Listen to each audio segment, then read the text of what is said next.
it's Heidi from the Wellness Center, and I'm here today with Karla Mettling. She's one of our mental health counselors here at the Wellness Center.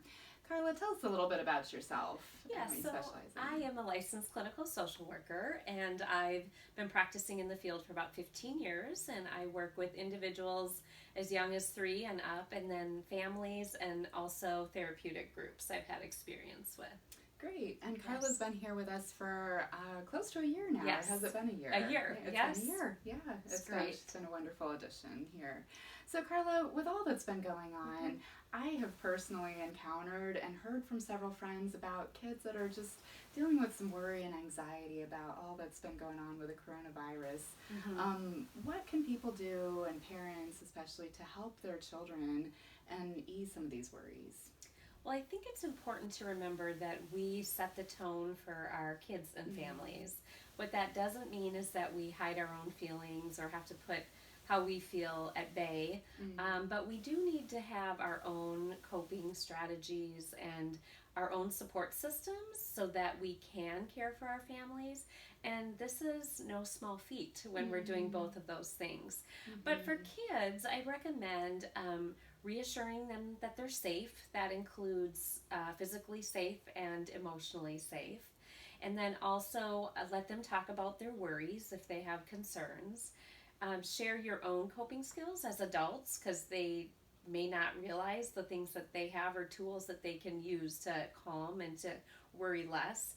And then also limit exposure to news and social media would be helpful, and also to create a routine and structure for kids. Great. Yeah, it's, what you said about social media. I realized my 16-year-old a couple weeks ago when she had her phone taken away, we were talking, and she said, yeah, I'm not really all that stressed about what's going on. And she said, I think it's because I haven't had my phone and I haven't been on the social media and seen all that's, flooding the news streams. What do you think, how do you think social media is impacting the kids? What role does it have, and can we limit this, and how can parents handle that? Well, I think parents need to look at kind of before this occurred and then now.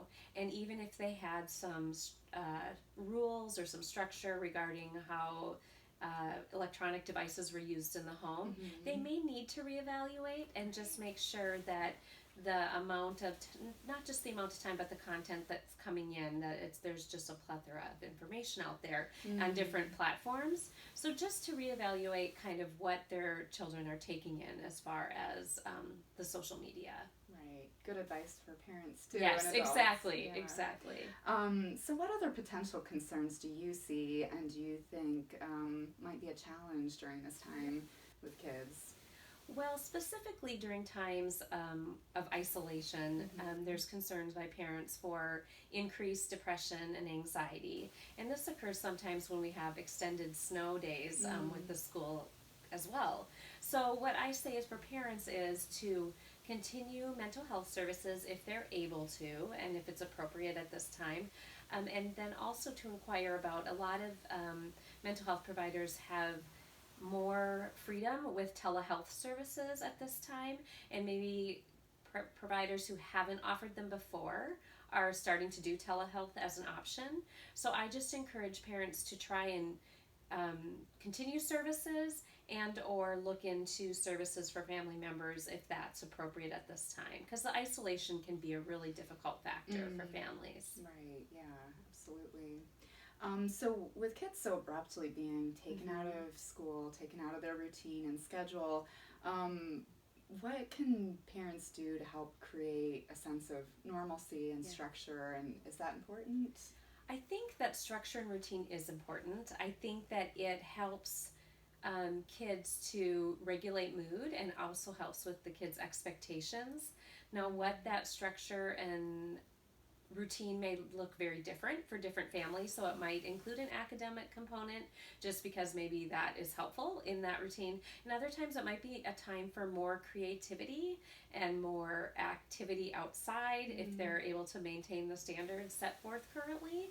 But I think that routine is helpful for kids to manage. And within families, routines might differ by family members. There might be some joint time that they're spending together, and then there's some free play or creativity, and that's okay too. So just so a child has some expectations and they can kind of help with their routine moving forward. Yeah, that's great. I think keeping some sort of a routine and also giving a little bit of wiggle room for some of that creativity and freedom that maybe we haven't had the opportunity during our busy schedules.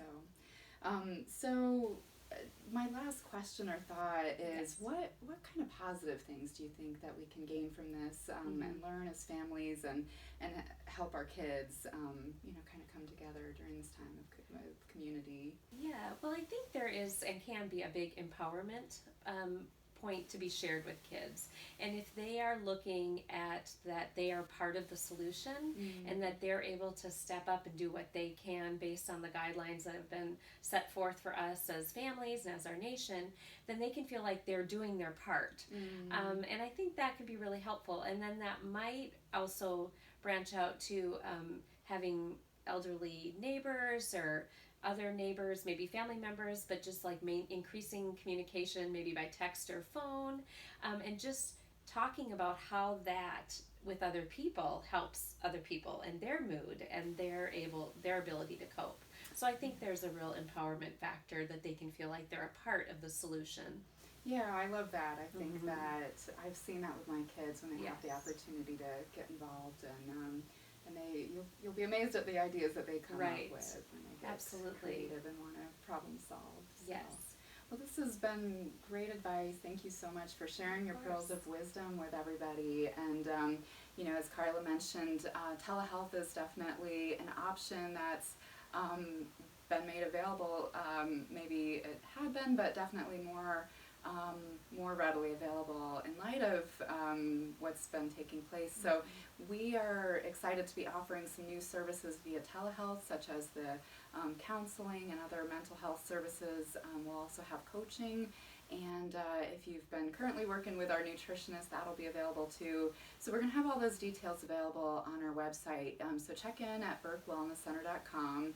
We definitely want to be able to help continue to support you during this time. So we hope this has been an encouragement to you, and let us know what you think. If you have any questions, please put them in the comments below or send us an email to info@burkwellnesscenter.com.